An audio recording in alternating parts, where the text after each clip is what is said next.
پطرس بخاری صاحب کا ایک مختصر سا مضمون پیش خدمت ہے۔ اس مضمون کا عنوان ہے بچے۔ یہ تو آپ جانتے ہیں کہ بچوں کی کئی قسمیں ہیں، مثلاً بلی کے بچے، فاختہ کے بچے وغیرہ، مگر میری مراد صرف انسان کے بچوں سے ہے، جن کی ظاہراً تو کئی قسمیں ہیں۔ کوئی پیارا بچہ ہے اور کوئی ننھا بچہ ہے، کوئی پھول سا بچہ ہے، کوئی چاند سا بچہ ہے، لیکن یہ سب اس وقت تک ہے جب تک برخوردار پنگوڑے میں سو رہا ہے۔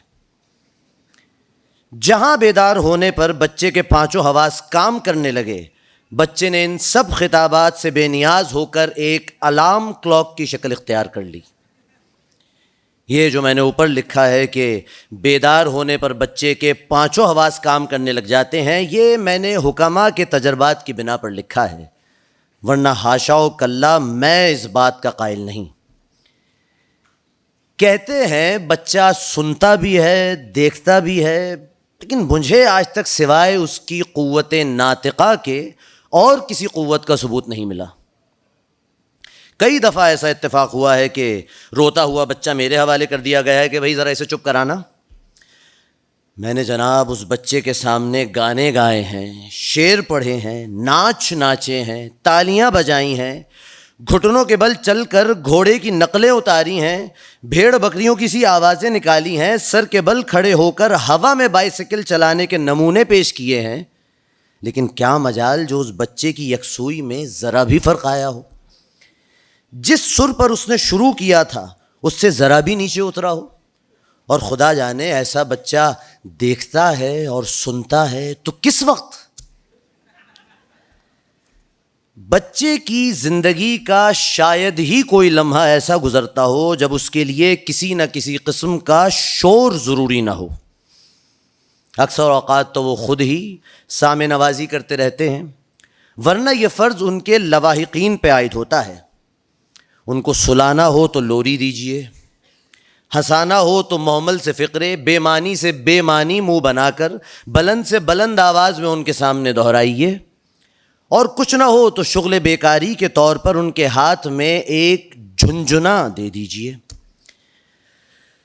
یہ جھنجھنا بھی کمبخت کسی بیکار کی ایسی ایجاد ہے کہ کیا عرض کروں، یعنی ذرا سا آپ ہلا دیجئے لڑکا ہی چلا جاتا ہے، اور جب تک دم میں دم ہے اس میں ایسی بے سری کرخت آواز متواتر نکلتی رہتی ہے کہ دنیا میں شاید اس کی مثال محال ہے۔ اور جو آپ نے مامتا یا باپتا کے جوش میں آ کر برخوردار کو ایک عدد وہ ربڑ کی گڑیا منگوا دی جس میں ایک بہت ہی تیز آواز کی سیٹی لگی ہوتی ہے، تو بس پھر خدا حافظ۔ اس سے بڑھ کر میری صحت کے لیے مضر چیز دنیا میں اور کوئی نہیں، سوائے شاید اس ربڑ کے تھیلے کے جس کے منہ پر ایک سیٹی دار نالی لگی ہوتی ہے اور جس میں منہ سے ہوا بھری جاتی ہے۔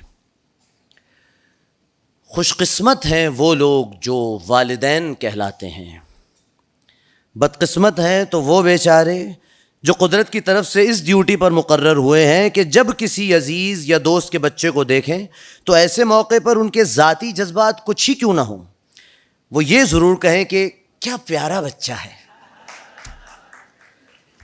میرے ساتھ کے گھر ایک مرزا صاحب رہتے ہیں، خدا کے فضل سے 6 بچوں کے والد ہیں۔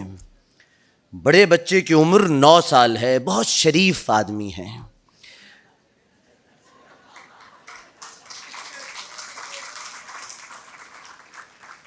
ان کے بچے بھی بیچارے بہت ہی بے زبان ہیں۔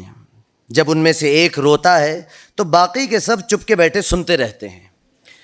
جب وہ روتے روتے تھک جاتا ہے تو دوسرا برخوردار شروع ہوتا ہے، اور وہ ہار جاتا ہے تو تیسرے کی باری آتی ہے۔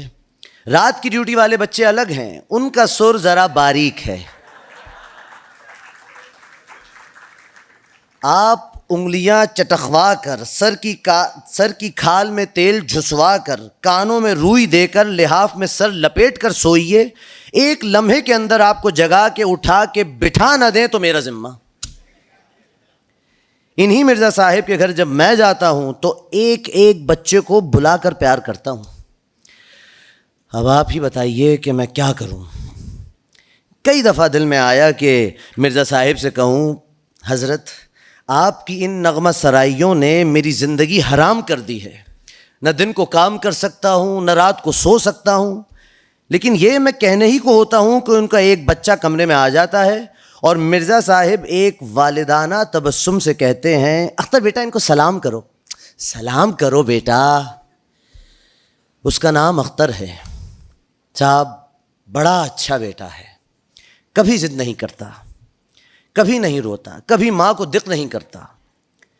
اور میں اچھی طرح جانتا ہوں کہ یہ وہی نالائق ہے جو رات کے 2 بجے گلا پھاڑ پھاڑ کے روتا ہے. مرزا صاحب قبلہ تو شاید اپنے خراٹوں کے زور و شور میں کچھ نہیں سنتے, بدبختی ہماری ہوتی ہے.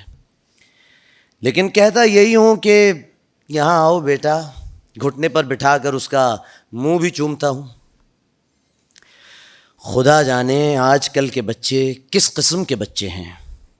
ہمیں اچھی طرح یاد ہے کہ ہم بقرعید پہ تھوڑا سا رو لیا کرتے تھے, اور کبھی کبھار کوئی مہمان آ نکلا تو نمونے کے طور پر تھوڑی سی ضد کر لی, کیونکہ ایسے موقع پر ضد کارآمد ہوا کرتی تھی.